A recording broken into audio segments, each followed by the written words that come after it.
at long last, Danny B is back with NASCAR drivers we forgot about. No more of these lame live streams he's been doing. This is the content I signed up for. Oh wait, am I becoming self-aware?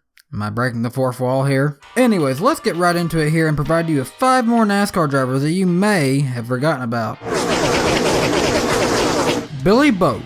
Billy Boat was a graduate of Arizona State University, and in 1986 he started his company Billy Boat Performance Exhaust, and this company would be his livelihood that would ultimately fund his racing career. Billy began racing in USAC back in the 1990s, where he'd have a dominating championship season in 1995, where he'd even win 11 consecutive Western Series races that year. After a lot of success on dirt and open wheel vehicles, Billy Boat would transition into a career in IndyCar from 1996 to 2003, and in 1998 he won his first and only IndyCar race at Texas Motor Speedway. But when was Billy a NASCAR driver? Well, he was a NASCAR driver for one race in 2003 at Phoenix, where he ran the number 30 Arizona Department of Health Dodge, where he would finish this race in 29th place. So although Boat was mainly an open wheel racer, he was a NASCAR driver once. Today, Boat has 4 children, 3 girls and 1 boy, Chad Boat, who would also go on to be a racer on dirt and in NASCAR, but his story is best for another day and another list of drivers. Travis Quaffle. Quaffle?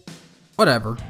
Should I really include Travis on this list? That's actually debatable, to be honest. Quaffle's been in the news in recent years for many less than desirable reasons. In 2013, he was arrested for allegedly striking his wife during a domestic dispute. Also, in 2015, he was forced to withdraw from the 2015 race at Atlanta Motor Speedway when his race car was actually stolen in a hotel parking lot. The small team Extreme Racing was not fortunate enough to have funding for a backup car that season, so the team did have to withdraw from the race weekend when they didn't have a car. It was a bizarre situation, and what the Fees intended to do with the race car is anyone's guess, because it's pretty hard to just go out and resell a NASCAR Sprint Cup race car. Now, Travis's NASCAR career is still ongoing, but many can argue that his performances, specifically in Cup and Xfinity, have been rather poor. 11 years in the Cup Series and 271 starts, and he only has 8 top 10s and 1 pole award to his credit. His Xfinity Series career offers up 13 starts between 5 years and no top 10s or anything to show from that time. However, Quaffle does boast a rather successful Truck Series career, specifically in the early 2000s. From 2001 to 2007, Travis won 9 races in the Truck Series, and throughout his career,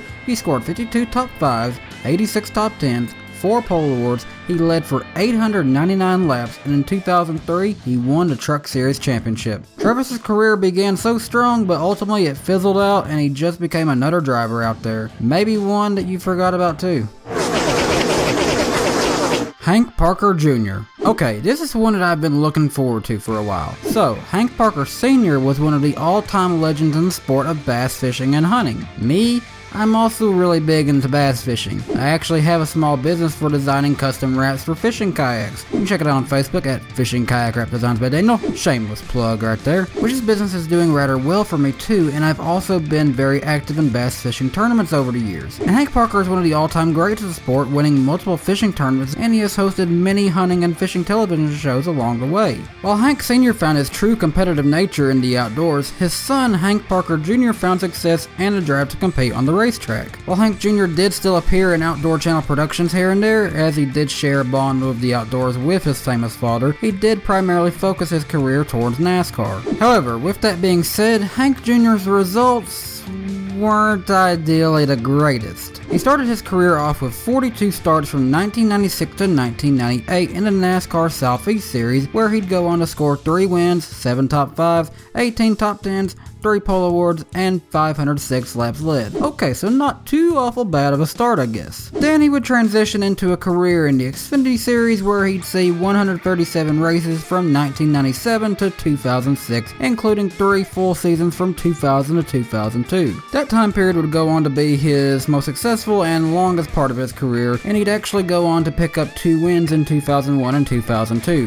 However, those would be the only 2 wins for his career, and the rest of his career has 11 top 5s, 5s, 31 top 10s, and 1 pole award with 127 laps led. Around 2003, Parker's career began to slow down as he'd only see 6 Busch Series starts and 4 Truck Series starts in 2003. This would result to Parker actually going full-time truck racing in 2004, where he'd only see 2 top 5s and 4 top 10s and 25 starts that season. And for somebody who's won twice in the Busch Series, this just wasn't ideal. After that, he'd return to make one more Busch Series start in 2005, and he would fail to start in one race in 2006, and with that, it essentially ended Hank's NASCAR career. Now it is worth mentioning that Hank Jr. did make one Cup Series start in 2002 for Ray Evernham at Rockingham in the number 91 USG Dodge, where he'd start 25th and finish 33rd, 4 laps down, and that was it.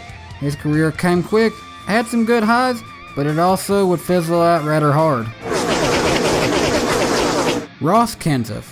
Matt Kenseth is currently married to Katie Martin Kenseth, who he did marry in 2000. Together they've had 3 young daughters, Kayla Nicola, age 9, Grace Catherine, age 7, and Clara May, age 4. However, these young girls are not the only children of the former Cup Series champion. In 1993, in a previous relationship, Matt Kenseth had a son, Ross Kenseth. Ross is a little bit older than myself at age 25, but his racing career has seemed so quick and short and fizzled out before it could ever really begin. No, I'm serious, let's talk about this. Technically, Ross has competed within ARCA for 3 seasons from 2013 to 2015, but he only has 4 starts to his name. However, he has had 1 win in ARCA in 2015 at Michigan, as well as 3 top 5s and 4 top 10s in those 4 starts. Now 2015 was Ross's best season, but also his busiest and last season, and when I mean busiest, it's still not that busy. In 2015, Ross made 1 start in the Cars Super Late Model Tour, where he finished 6th at Southern National Motorsports Park in Kenly, North Carolina. He also made 1 start in the Truck Series in Martinsville, where he finished in 17th place, and he failed to qualify for Homestead a few weeks later. Also in the same year, he'd make 2 starts in the Xfinity Series, one of which was in Joe Gibbs' number 20, which was the number of his dad at the time. That start was at Chicagoland, and he'd actually lead 1 lap and finish in 6th place that day. However, after that, there's nothing else. Honestly, Ross's career wasn't bad, he's just not had many chances to compete. While there's still time to come back, it doesn't seem likely right now. It just makes no sense how the son of Matt Kenseth can't seem to get a full-time opportunity.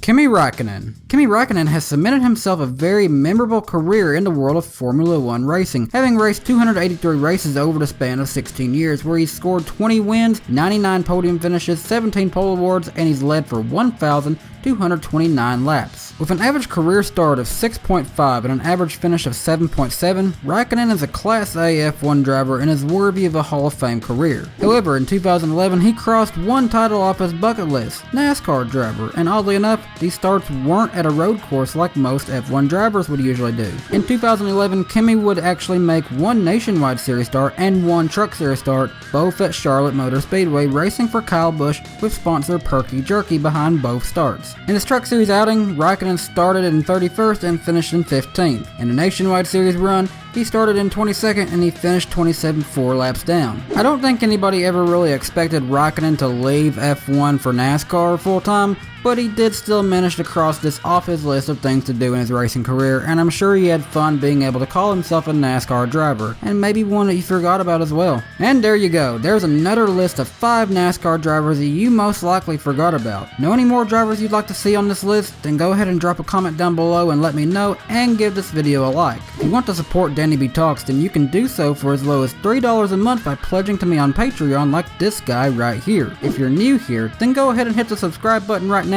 and click the notification bell, and follow me on Twitter at DannyBTalks so that you know whenever I upload a new video. Thanks so much for watching, and I hope you have a great day. Bye guys.